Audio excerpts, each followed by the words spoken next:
Welcome back to the Deep Dive. Today, our mission, well, takes us back almost 90 years, right into a single room, a pretty modest room in Akron, Ohio, late spring 1935. Yeah, it's amazing to think about that specific place and time. We're really peeling back the layers today on what might just be, the most important 4 or 5 hours in the history of modern recovery. It really could be argued, yes. We're doing a deep dive into the origin story, the very beginning of Alcoholics Anonymous. That specific meeting. Exactly. That fateful hours-long conversation between Bill Wilson, he was a salesman traveling from New York, and Dr. Robert Smith, Dr. Bob. The surgeon in Akron. Prominent guy, but, well, deeply in trouble. Yeah, desperately ailing, as the sources put it. And, the accounts, they all really stress this point, this meeting, somehow, against all the odds. It was the spark, the one that ignited this global movement, an organization everyone now knows, Alcoholics Anonymous, AA. Right, the trademarks. What's really fascinating, looking back at the history, is that it was only supposed to last, 15 minutes? Yeah, just a brief courtesy call, almost. That was the plan, anyway. And it just stretched on for hours. Right. The whole path of millions of lives changed because these two men Destined for the abyss, really, each in their own way. found each other at just the right moment, found this shared language, a way to survive. And the stakes couldn't have been higher? I mean, we're talking apocalyptic for them personally. How so? Well, failure meant death, or maybe being locked up, institutionalization, madness even. That's what they were facing. So the idea that came out of this meeting, it was simple, but also revolutionary. Profoundly simple, yeah, but totally new for treating addiction back then. It was a solution built just on the raw desperation of two people. People who knew, absolutely knew, they couldn't fix it on their own. They'd tried and failed, right? Repeatedly. That shared suffering, that immediate connection, that identification that laid the groundwork, the whole philosophy. But it wasn't instant, codified. Oh, no, not at all. It took 4 years. 4 years until the book, the big book, Alcoholics Anonymous, finally came out in April 39. Wow, 4 years. And even then, the early accounts, they really highlight this. Recoveries numbered only about 100. Just 100 people. Okay. After 4 years. Yeah. It shows you how slow, how intimate, and honestly, how fragile those first steps were. That's such a crucial point. It wasn't some overnight viral thing. Yeah. It was just a handful of really desperate people trying to survive one day at a time. Exactly. So our focus today, it's not just that meeting, but the quality of it, that connection. Yeah. What principles, came out of those first few hours? And how it led almost immediately to these incredibly dramatic events right after. Yeah, the really agonizing stuff. Yeah. Centering on that date, everyone points to as the founding of AA, June 10th, 1935. Dr. Bob's last drink. Dr. Bob's last drink. But to really get the miracle of that day, we have to first understand the condition they were in.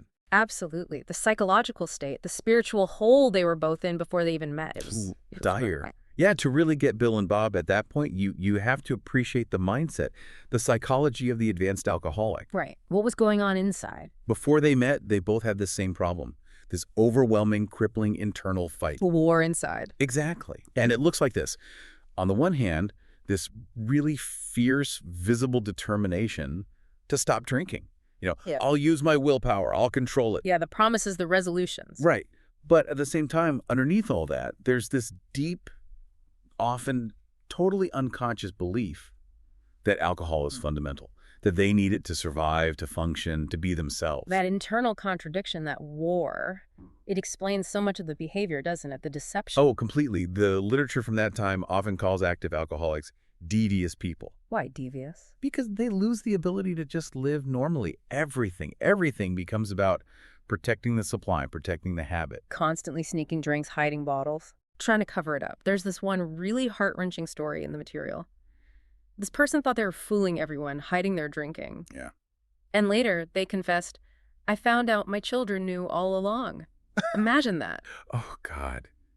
The exhaustion of that, keeping up the act, that constant performance of being okay, being in control.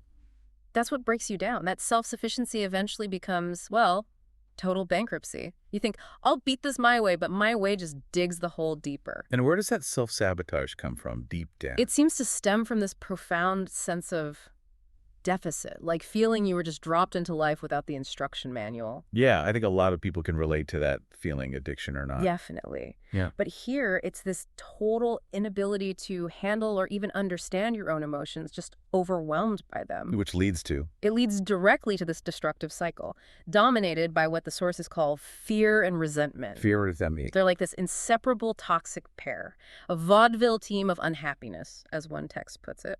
Huh. That's quite a phrase. Fear of what? Resentment about what? Fear of everything, really. Fear of the way things are, fear of the future, fear of people, and resentment that life is so hard or unfair or just demanding. That sounds incredibly bleak, a really dark place to live. It is, but it's crucial to remember something here, something that often gets missed. What's that? For many of them, drinking didn't start out as this destructive thing. It started out as the solution to those exact feelings. Ah, right, the medicine. Exactly. The sources talk about how, for a lot of these early folks, drinking was first linked with good things. Conviviality, friendship. Feeling connected, less awkward. Yeah, companionship, even a colorful imagination, as one source says. It gave them that immediate chemical release. From what? From care, from boredom, from that gnawing worry about existence. Alcohol made life feel good, manageable, vibrant even. Like a shortcut to feeling okay. Maybe even feeling spiritual. It felt like that. It felt like connection, even though it was just pharmacology, just chemistry. But there's always a but, isn't there? Yeah. The longer they chase that feeling. The more elusive it became. Yeah. Exactly. That illusion of control, of feeling good, eventually it flips completely. And you're left with no control at all. Precisely. The substance stops working for you and starts working against you. It becomes the cause of the misery, not the cure. But the craving doesn't stop. No, because the brain's been rewired. That powerful chemical dependence creates this persistent psychological craving. It's the physical reality of dependence crashing headlong into the spiritual reality of just emptiness, depletion. Yeah. Trading a real void for a fake solution. And eventually there's nothing left, just the void and the obsession. So, okay, Bill Wilson shows up in Akron. He's had this big spiritual experience a few months before, right? The hot flash. Yes, a profound moment for him in the hospital. But he's still struggling, massively. The urge to drink is right there, staring him in the face. He's actually thinking about drinking to close a business deal he's there for. Yeah, the obsession was still powerful, despite the spiritual awakening. He'd gotten advice before, right?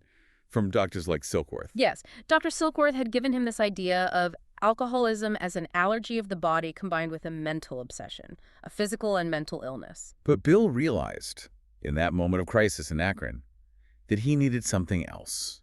And that Dr. Bob needed something else too. Something different from medical advice or even religious teaching. That's the core insight, really. The invention, if you like, of A.A. Bill knew, despite his own recent spiritual breakthrough, what he needed right then to stay sober. Which was? The humility of self-forgetfulness and the kinship with another human being of my own kind.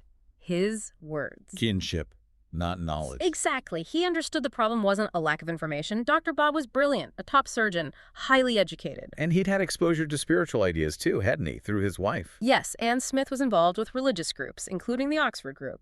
Dr. Bob knew about spiritual principles, probably more formally than Bill did at that point.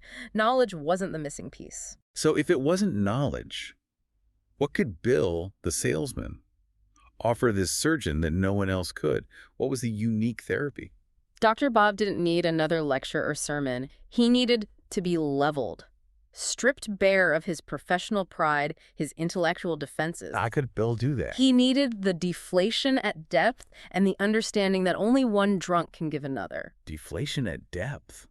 That's powerful. What does that really mean? It means hitting bottom, emotionally and spiritually, a mutual, deep surrender of the ego, something a doctor or a priest or even a loving family member just can't replicate. Because they can't say. They can't say, I am exactly like you. I have the exact same fatal illness. I know precisely how you feel and think. That identification is the key. And that insight, that shared vulnerability, that's what created the whole mechanism for the 12th step. Carrying the message. Fundamentally, yes. It meant the communication couldn't be top-down, not a lecture, not a hierarchy. It had to be eye to eye. Exactly. Yeah. Built on mutual vulnerability. The founders figured this out fast. All true communication must be founded on mutual need. Mutual need. So the person helping the sponsor, yeah, they need it too. Absolutely. The sponsor isn't coming from a place of superiority or having all the answers. They have to humbly admit their own ongoing need, their need for sobriety, their need for this connection, just as much as the newcomer needs it. It's reciprocal, based on shared weakness, not expertise. Perfectly put. Bill needed Dr. Bob to stay sober that day just as much as Dr. Bob needed Bill. That flipped the whole script on how you help someone recover. Now, we should probably anchor it a bit.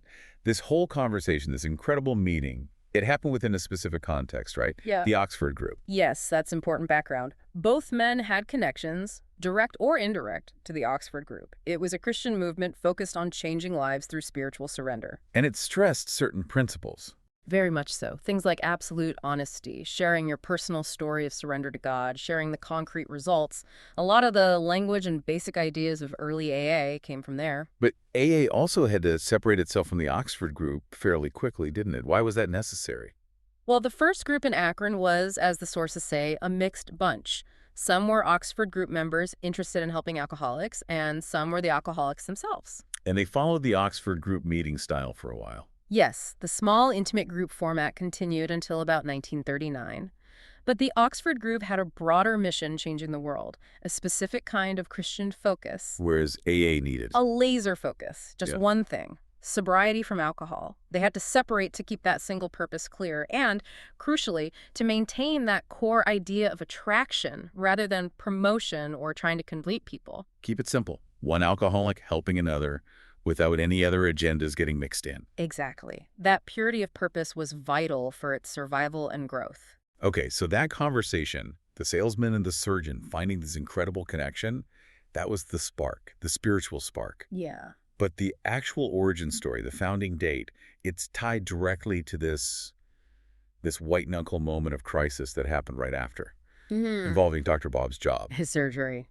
This is maybe the most dramatic, the most fragile day in the entire history of the organization. It really is. And the story is just riveting because it shows how incredibly shaky early sobriety can be. Even after that hours-long, life-changing talk. Even then, despite the deep connection he just found with Bill, that physical compulsion, that mental obsession to drink, it was still terrifyingly real for Dr. Bob. And he had to function. He had obligations. Professional ones. He was still a surgeon. He had an operation scheduled shortly after meeting Bill. So he had to go do it. He did. Yeah. And the accounts describe Anne, his wife, and Bill driving him to the hospital. And that's when it happens. This moment of intense tension. A surgeon needing steady hands but still fighting this overpowering urge. And Bill makes this incredibly difficult, pragmatic, maybe even desperate decision. What does he do? He hands Dr. Bob a bottle of beer as he's getting out of the car at the hospital. He gives him a drink after everything they just talked about. It was meant, the sources say, to help steady his nerves and hand for the scalpel. Wow. It's this terrifying acknowledgement of just how deep Dr. Bob's dependence still was.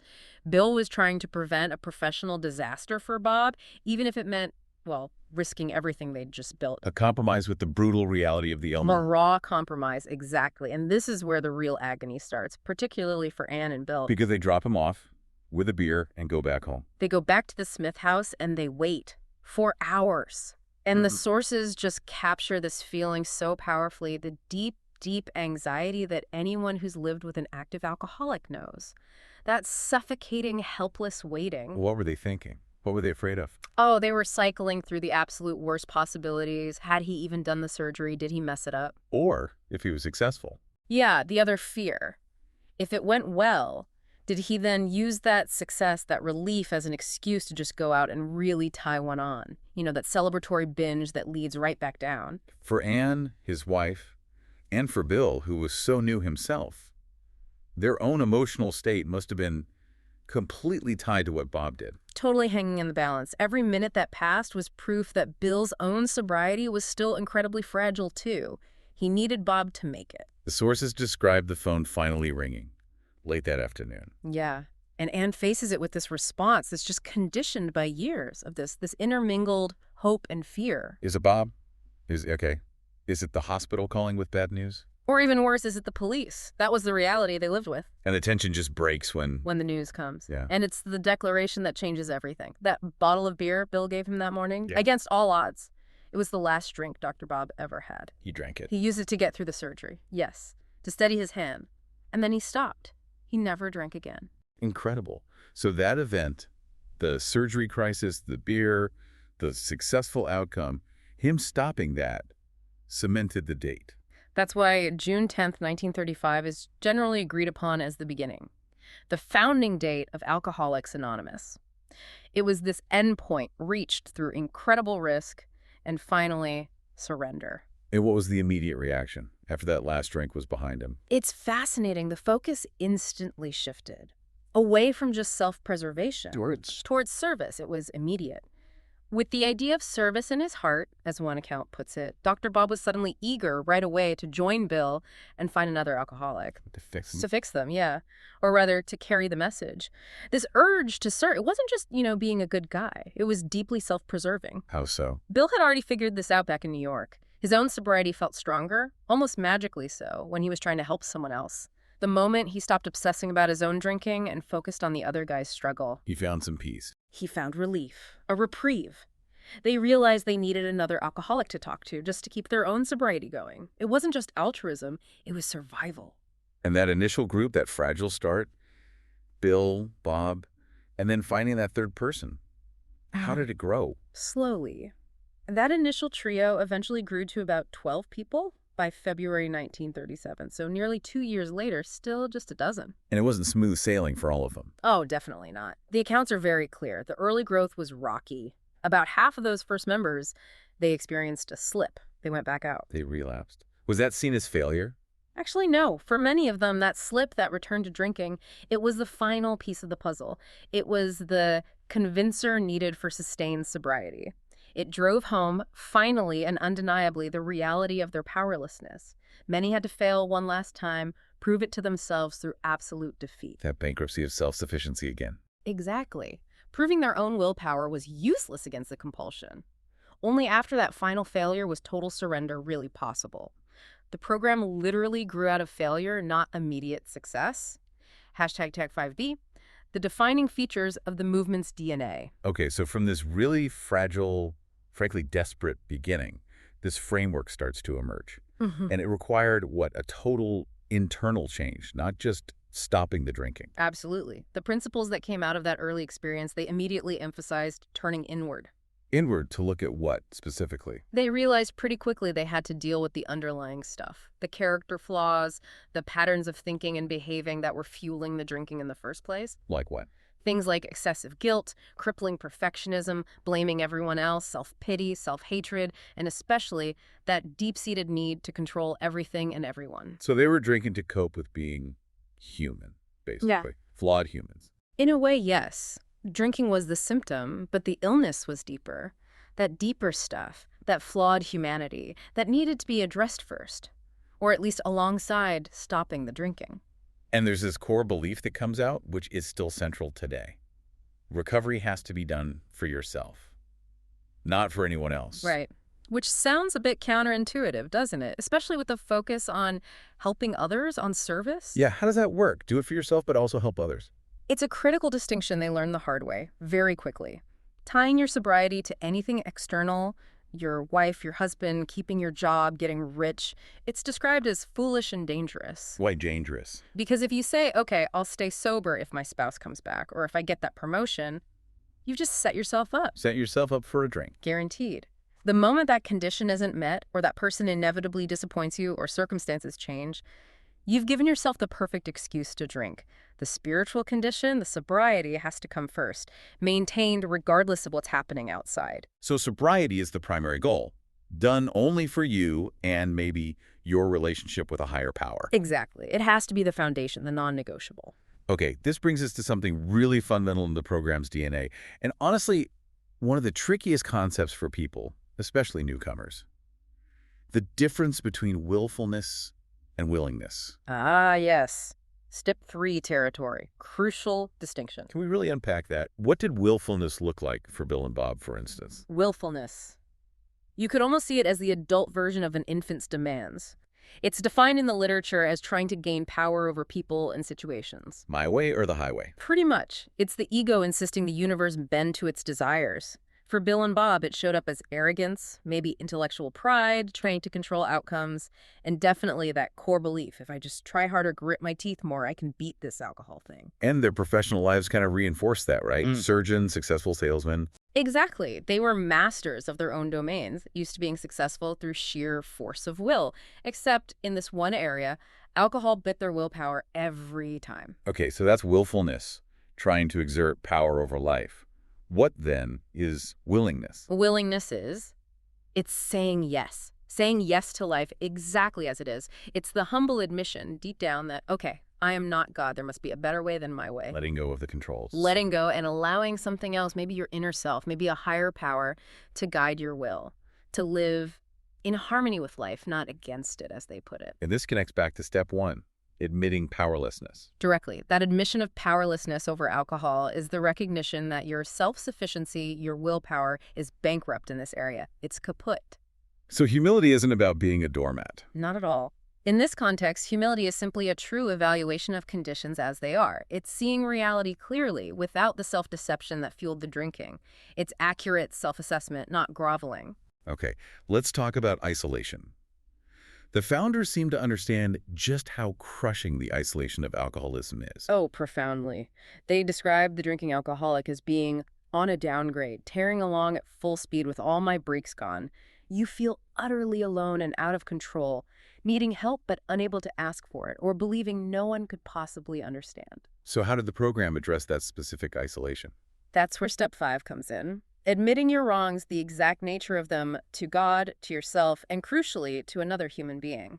Why is sharing with another person so important? Because it shatters that isolation. The loneliness of active addiction creates this kind of inner belief that your secrets, your thoughts, your actions are uniquely terrible, uniquely shameful. So they have to stay hidden. And step 5 forces them out into the light. Exactly. Forces a connection based on that shared vulnerability we talked about. It lifts that crushing burden of toxic guilt and shame, and it allows you, maybe for the first time, to see yourself more clearly, the good and the bad, and put that phony self, that act you put on for the world, to rest. So being truthful about yourself, doing that inventory in step 4 and sharing it in step 5, it does more than just make you feel better immediately. Oh, much more. It's transformative.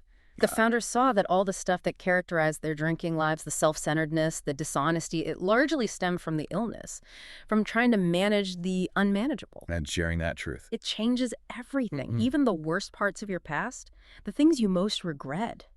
They become valuable. They become your credentials. You can share that experience to connect with and help a newcomer. The past stops being something to run from. It becomes an asset. Your greatest asset, potentially. Sharing it transforms your whole attitude towards life, towards other people, towards God. You don't have to regret the past or wish it away. You can use it. Okay, now, the higher power concept. This trips up so many people. It sounds religious. It could be alienating.